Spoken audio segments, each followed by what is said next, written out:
Guys, Dubai is absolutely beautiful to look at and to encounter, but do you really want to actually live there or even be there for any prolonged period of time?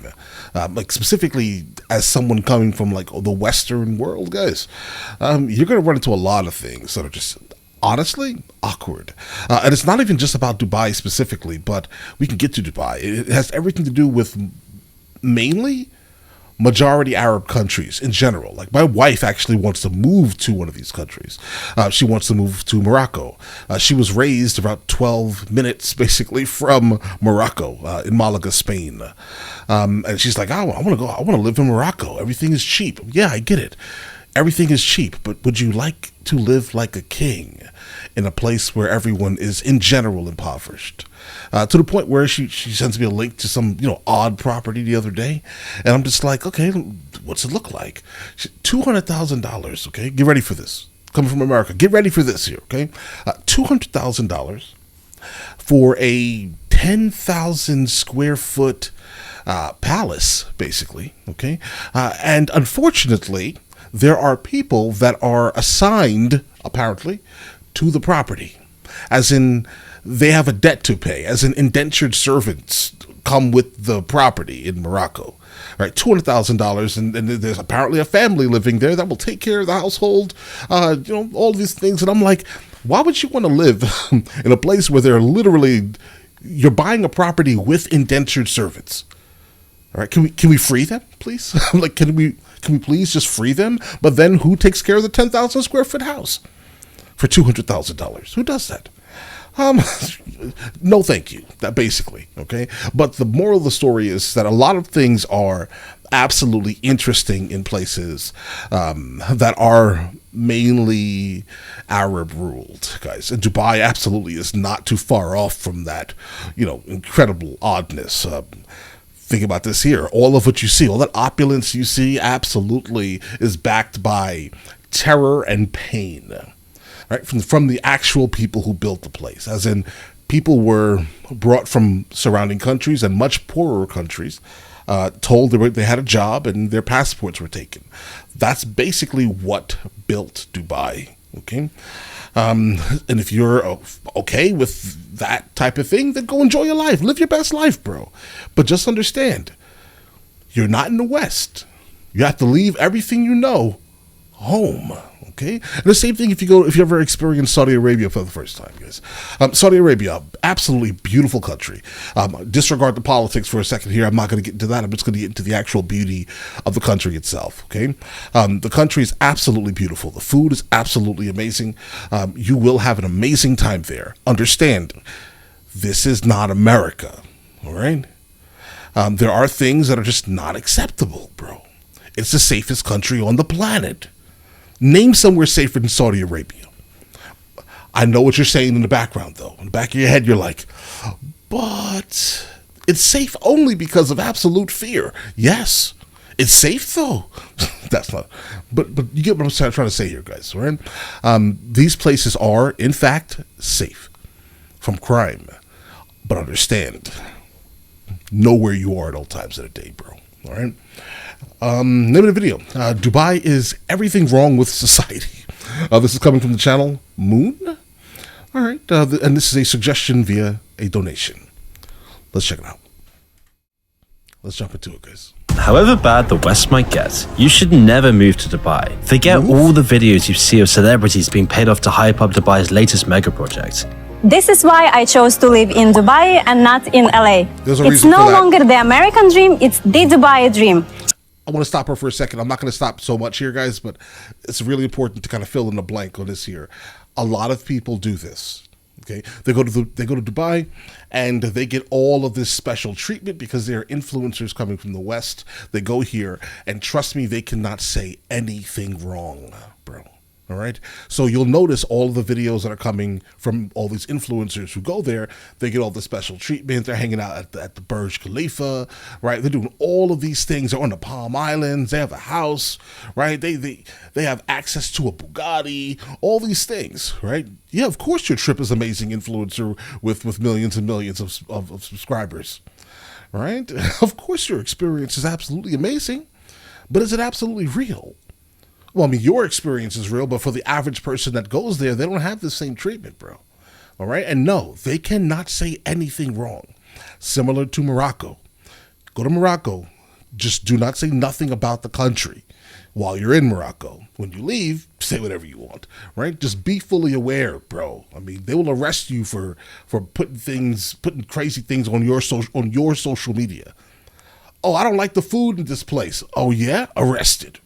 See, after traveling to 80 countries around the world, I found that Dubai is the best place to live and work. Deep dive Dubai, I'm about to go down. Deepest pool on earth, 200 feet. The truth is a lot dirtier. Behind the lip fillers, the still skyscrapers, and the fake beaches, Dubai is a modern-day nightmare. A city as rock solid and steady as the sand it was built on.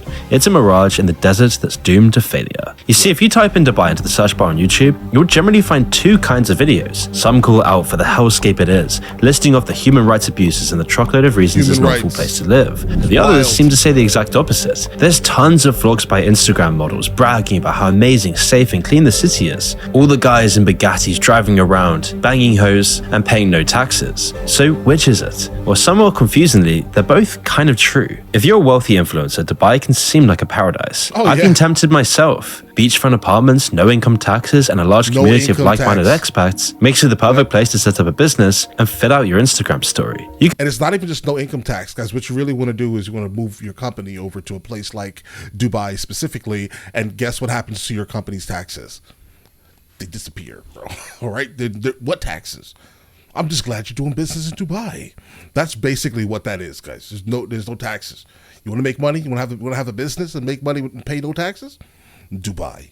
All right, Ireland's not too far behind that though, but either way. You can barely walk a block through the center without seeing a car dealership or a glistening mega mall. It's a place that's been designed for luxury, a playground for the rich and powerful. The one thing you can't deny is that Dubai is absolutely stuffed with money. This might imply that there's actually opportunity here, but just like everything else, it's all part of the image. Countless numbers of young Instagram models and hopeful young people move to Dubai and the UAE every year searching for their fortune. Now, of course, most of them won't make it. There's only so many likes and followers to go around, leading lots of them to turn to the infamous Dubai porta potty industry. Details are sketchy, with predatory NDAs and embarrassment to blame for the limited information. Some of it's far too sketchy to discuss on YouTube, but there's tons of examples of hopeful models getting massive offers from ruling elites for the most depraved acts you can imagine. Enticed by the offer of free flights, stays in luxury hotels, and 5-digit lump sums, models are coerced into giving up their dignity. One report talks about a perverted party at a secluded mansion, in which she was paid $50,000 for acting out the owner's sick desires. Another model showed off her DMs where she was approached for presents, getting offered $7,000 for her trouble. For a country where anything above hand-holding can get you a jail sentence, the rumors are shocking. But suppressing these kinds of... Not really, bro, because whenever you run into a society that is extremely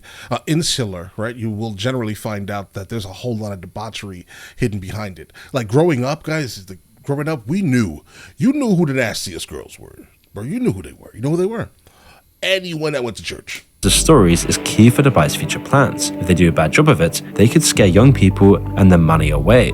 In the same way, all the vapid skyscrapers and artificial islands are part of a calculated ploy to turn Dubai into the tourism capital of the world. And it's sort of working so far. Many people are seeing Dubai as the new trendy place to go on holiday, with Dubai regularly being in the top 120 most visited cities in the world. But why have the UAE spent trillions on getting what used to be a small desert town there? Obviously, the UAE and other Middle Eastern nations are entirely dependent on oil for their income. It's what made them some of the richest countries in the world. But eventually, either the oil wells would run dry or the world would stop needing what's piped out of them. So what then? Well, the UAE is building Dubai into the empty paradise it is to prepare for this. It's a race against time. They need to diversify their income enough and prepare for the inevitable. It's a pattern we've surprisingly seen before in history. Cities with no significant natural benefits elevated to the wealthiest place in the world in the space of a generation. When the Mongol Empire razed and pillaged the majority of the known world, they became the richest people on the planet. Thousands of tons of gold and gems, along with the world's best scholars, artists, craftsmen, and workers, were brought back to carry Karakoram, the Mongol capital. A great palace was built to display it all, and what used to be a collection of tents became a sprawling city. But it was all painfully temporary. Conquest had brought it all there, and once the empire collapsed, the city was burnt to the ground and the wealth and the people disappeared. The same example has happened numerous times in other cities. Samarkand, once the seat of the mighty Timurid Empire, is a shadow of its former self. All that remains those days are the great ruins of the crumbling palace. Great wealth and peoples gathered in a temporary boom, vanishing in a generation or two. Dubai is exactly the same, except it's even more lacking. There are no great structures or creativity that will stand the test of time. Instead, their palaces and monuments are made out of steel, concrete, and glass. If left unmaintained, they will be eaten by the desert in just a few decades. And you can understand this by having a quick look at the history of the city. Long before the skyline was dominated by vapid skyscrapers, Dubai was actually a quaint fishing village known for pearl diving and trading. Since the 19th century, Dubai had been under the British protectorate, all the way up until 1971, and the British influence in the region significantly shaped the region's political and economic systems. Like many other similar nations, such as Singapore and Hong Kong, the British laid the groundwork for Dubai's international outlook and initial infrastructure development, because just around the time that the British were leaving the region, Dubai would discover oil, completely changing the trajectory of the UAE. And definitely, guys, the reason why there are so many British people there, bro.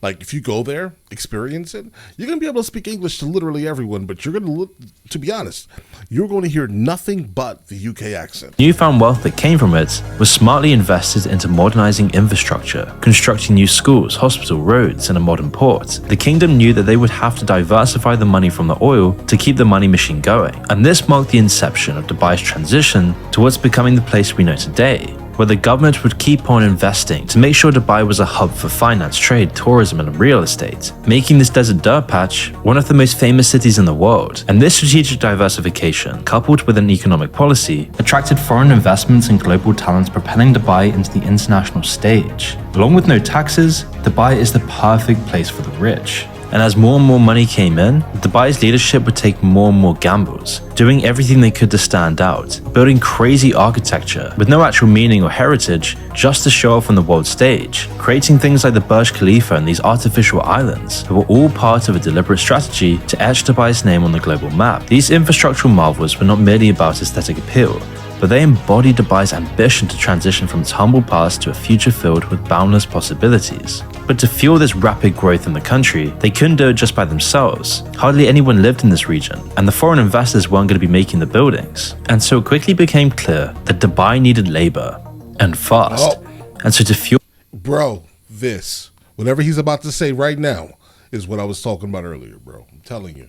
For its rapid development, Dubai would do everything it could to bring in huge swaths of migrant workers into the country, and this is where the foundations of Dubai would become very shaky. Around 90% of the population of the UAE are immigrants as well. The majority come from India, Africa, or other developing countries. Unlike Karakoram or Samarkand's people, they weren't brought there by war. Instead, it's economic pressure and desperation that has sucked them in. Their experiences are the real Dubai, and it couldn't be any farther from what the influencers are showing off.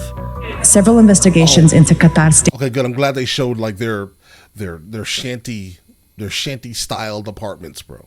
All right, if they definitely pack them into like each one of these rooms are, well, like 15 people inside each one of these rooms, and they're literally just rooms. Keep this in mind here. The sewer system is absolutely terrible. Diseases run rampant in this area here, and these people are in fact not welcome anywhere near any of the things that they actually built. And for the majority of them have lost their passports, so they're just basically here as indentured servants, like basically permanently.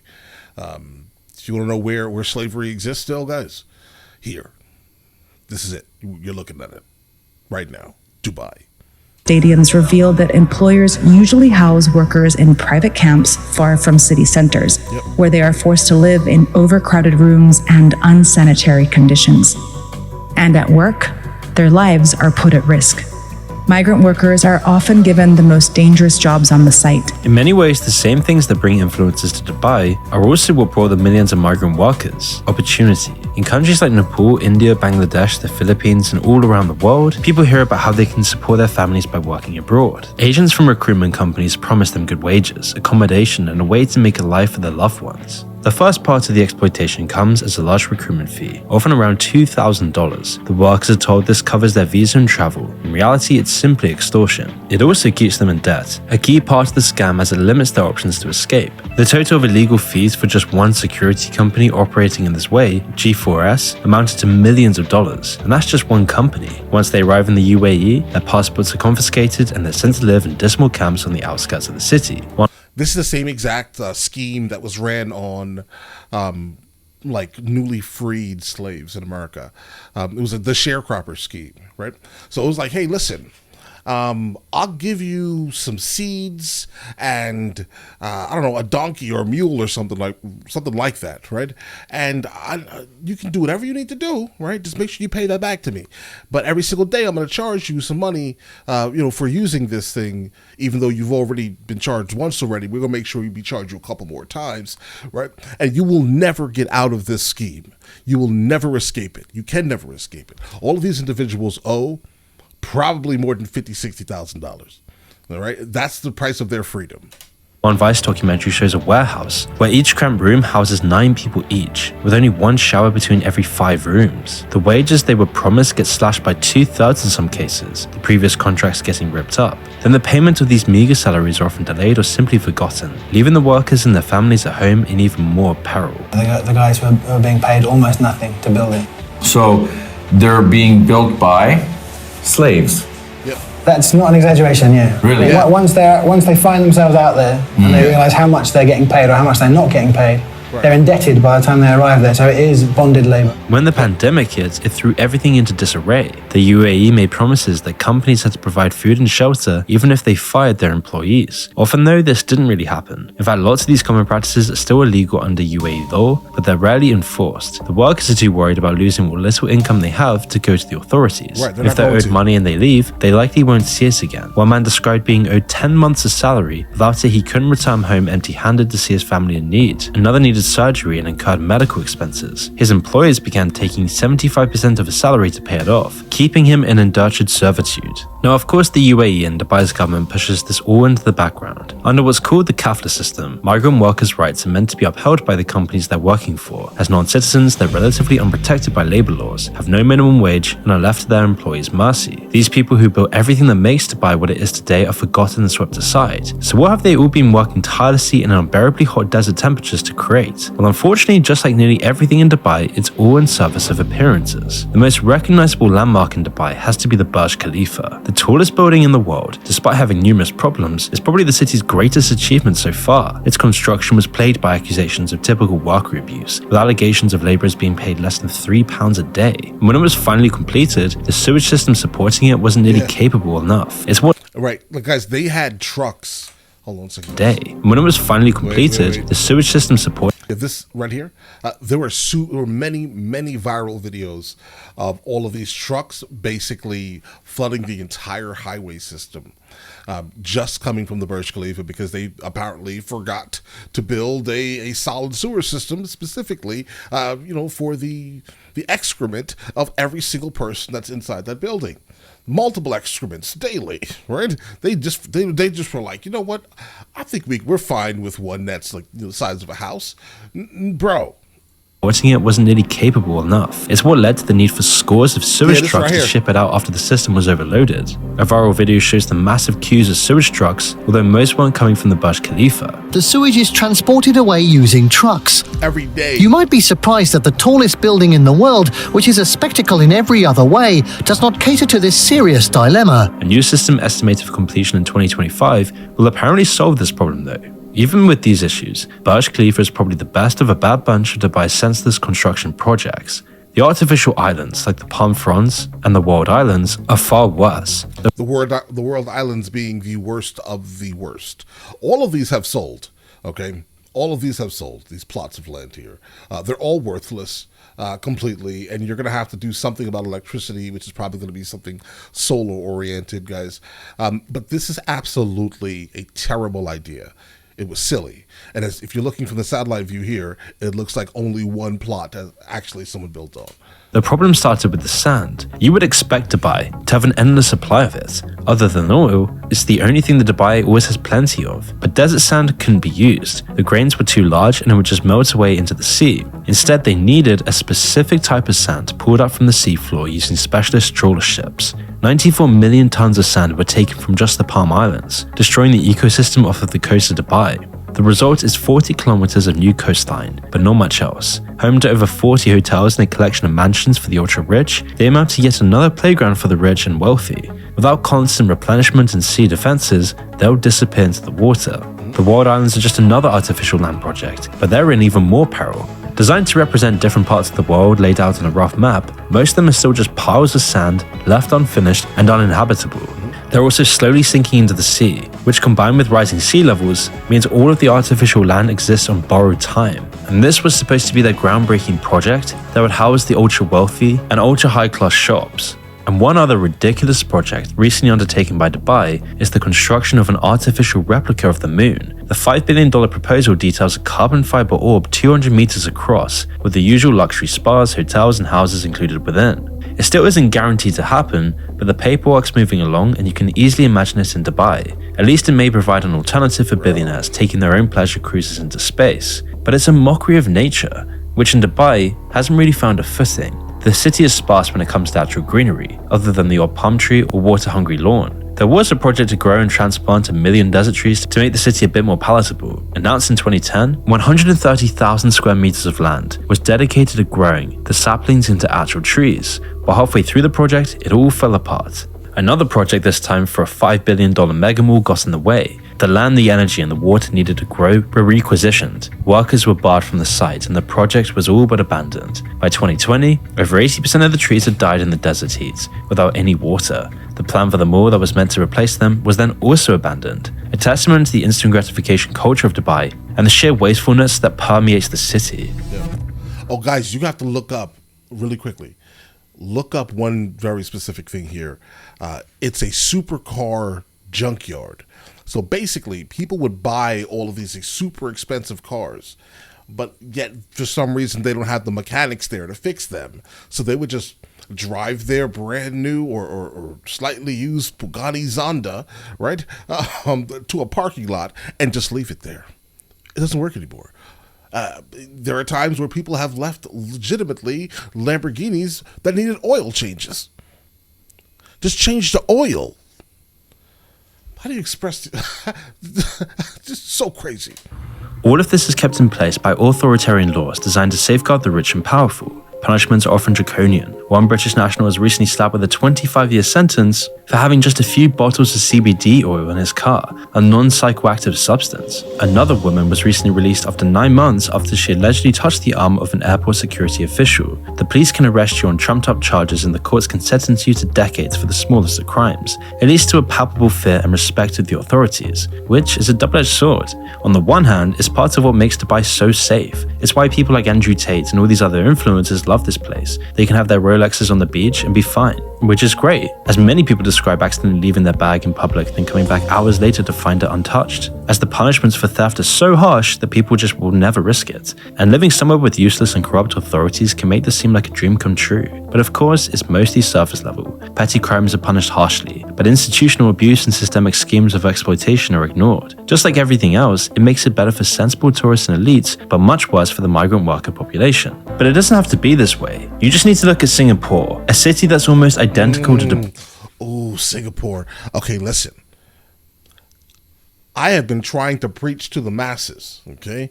If you want to go somewhere outside of the United States of America for the first time and actually experience something that is completely unique and just absolutely astonishingly beautiful, go to Singapore. Don't go to Dubai, bro. Please don't help don't help this, okay? This is crazy. I mean, listen, how about this? If you don't care about your fellow human, let's say, do your thing. All right. Don't get things wrong, though. Things are also super strict in Singapore, specifically for foreigners. But certain foreigners, let's say, it's very strict. Right. But you'll also never be able to drive there as a foreigner. But that doesn't matter. You can get a taxi, right? But Singapore is absolutely beautiful and definitely worth the trip, bro. Dubai and its origins, and yet they both operate so differently, with a vastly different culture. You see, these two cities both came from humble origins, small little fishing areas, to huge modern urban centers. So how come today these two cities are so different culturally and fundamentally? Well, it's not just religion. You see, Singapore is widely known now as the Garden City, due to its relentless pursuit of integrating urban growth with environmental stewardship. It's been meticulously urban planned, with Wait. integrating urban growth with environmental stewardship. It's been meticulous. All right, see this building right here? This is a gigantic building on the skyline. At nighttime, it lights up all types of crazy colors. I wish they would have showed it from a different angle, but it's there's a gigantic opening on the inside. They're basically two separate buildings, this one and then this one. There's a gigantic opening. But there's a restaurant and bar at the top. Bro, this food is astronomically delicious, okay? Trust the fat man here, bro.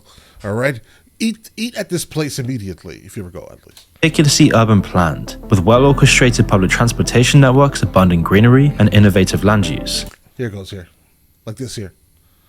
Yeah, it's beautiful. Demonstrating the leadership's long-term vision for sustainable growth in the city. On the contrary, Dubai's leadership focuses on glossy monuments to materialism, these giant hollow skyscrapers, bizarre island projects, and luxury-at-all-cost hotels completely overshadows the human need to be in nature, and also what they're doing to nature. Projects like their artificial islands completely destroy the marine ecosystems, and far from being sustainable long-term. But it's not just the environmental concerns that divides these two cities. The real difference here is how Singapore and Dubai both treat their migrant workers. You see, both of them rely on immigrant labor. Almost all their population is migrants, and yet Singapore's labor policies are so much different to Dubai's. They promote fair employment practices, ensure competitive wages, and foster a very safe and healthy working environment. Initiatives like the progressive wage model and the Skills Future movement underscore Singapore's commitment to enhancing the employability and welfare of its workforce. Guys, Singapore is in fact the future.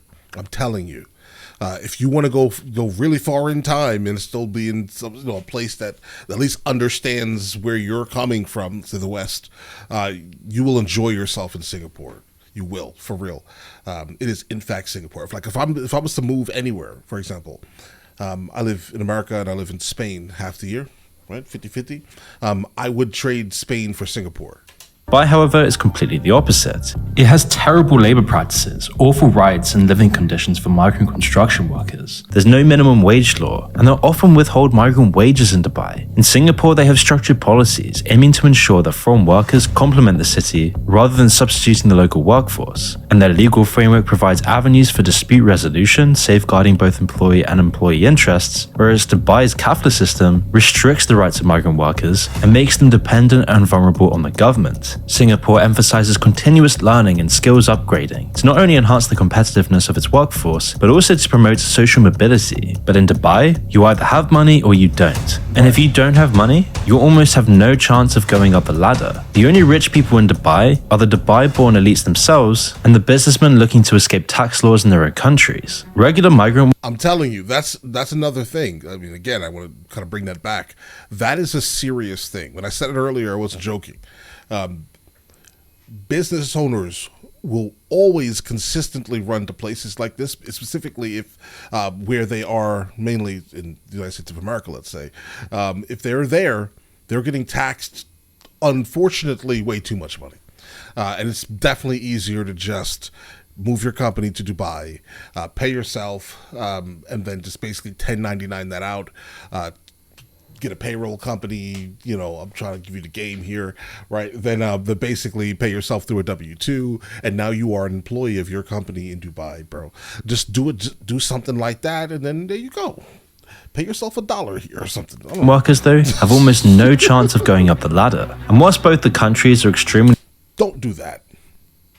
That's not nice. Harsh on crime, making the cities very safe for people, Singapore at least has some hints of democracy. There is some level of free speech, albeit within certain bounds, whereas Dubai's monarchical system censors any dissenting voices, limits any public discourse, and represses free thought. It all goes to show, don't just willingly believe all these influencers, people like Will Smith and all the other scores of celebrities that are paid millions to advertise to Dubai as a paradise. The city is a tragic example of what's wrong with the modern world, a small group of elites creating vanity projects off of the back of millions of desperate workers, half of which gets abandoned or forgotten by the next shiny mega project. At least we can be safe in the knowledge that it won't go on forever. Eventually the facade will crumble, as people realize the empty, vacuous nature that permeates Dubai.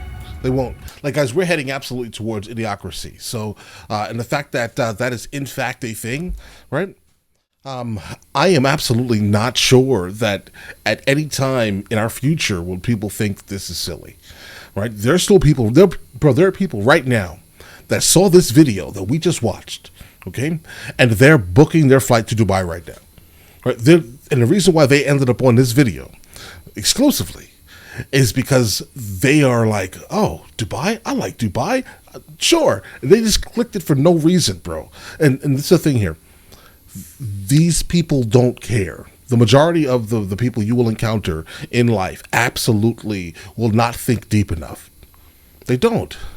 Deep thought? Why? That doesn't trend on social media. That's not trendy, right?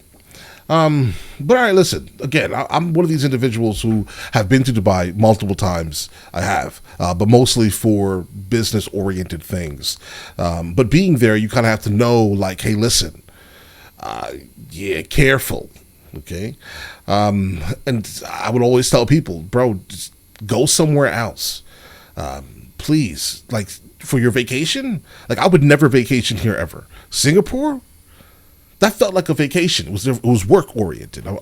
Keep this in mind, guys. I've been a photographer for the last 2 decades. I've been working internationally for the last 1 decade.